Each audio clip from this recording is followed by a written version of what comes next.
The voice wasn't my brother's. I knew that before I even processed what it said. Let me back up. My brother and I have shared a room our whole lives. He's the kind of person who falls asleep in under 5 minutes. Head hits the pillow, and that's it.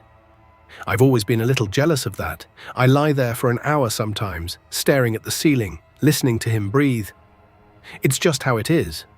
Our bedroom light had been out for 3 days. The bulb blew sometime last Tuesday, and neither of us got around to replacing it. The switch was still flipped down, off, but it didn't matter because the thing hadn't worked in days. We'd been using the flashlight on our phones at night if we needed to move around. Normal stuff, no big deal. That night I noticed something was different almost immediately. My brother wasn't falling asleep. He was shifting around, adjusting his pillow, rolling over. I asked him once if he was okay, and he said, yeah, just couldn't get comfortable. I let it go. Eventually I heard his breathing slow down, and I figured he was finally out. I was somewhere between awake and asleep, that weird soft place where you're not really thinking anymore, when I heard him get up. The mattress springs creaked, his feet hit the floor. I heard him open the door and step out into the hallway. The bathroom door clicked shut down the hall. And then the room was completely quiet. I was still half asleep, eyes closed, not really registering anything, just breathing. That's when I heard it. A voice, coming from inside the room. It said, "Why is it so dark?" Not like a question, just a flat statement, calm, almost curious. The kind of thing you'd say if you walked into an unfamiliar room and were just noticing something out loud. My eyes opened. I didn't move. I couldn't move. My whole body just locked up the way it does when something trips a wire in your brain that you didn't know was there. The voice wasn't my brother's.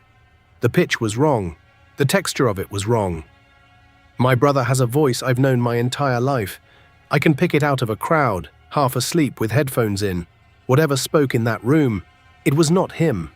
I was still staring at the ceiling when the light came on. Not a flicker, not a slow warming glow, bright, instant, like someone had replaced the bulb and flipped the switch in the same motion, the kind of light that makes you squint. The switch was still in the down position. I could see it from my bed. It hadn't moved. Nobody had touched it. I lay completely still for what felt like a long time. I don't know how long it actually was. I was listening for something. Footsteps, breathing, the sound of weight shifting somewhere in that room. But there was nothing. Just the hum of the light and my own heartbeat. My brother came back about a minute later. He walked in, squinted at the brightness, looked at the switch, and then looked at me. He said, "Did you turn that on?" I said no. He looked at the switch again. He didn't say anything else. He got back into bed and pulled the blanket up, and that was it. I didn't sleep. I kept waiting for the voice again. I kept watching the corners of the room. I kept thinking about the way it sounded. Not scared, not threatening, just noticing. Like it had been in that room before and something had changed while it was away. Like the dark was an inconvenience. Like the room was supposed to be lit up for it. The light is still working.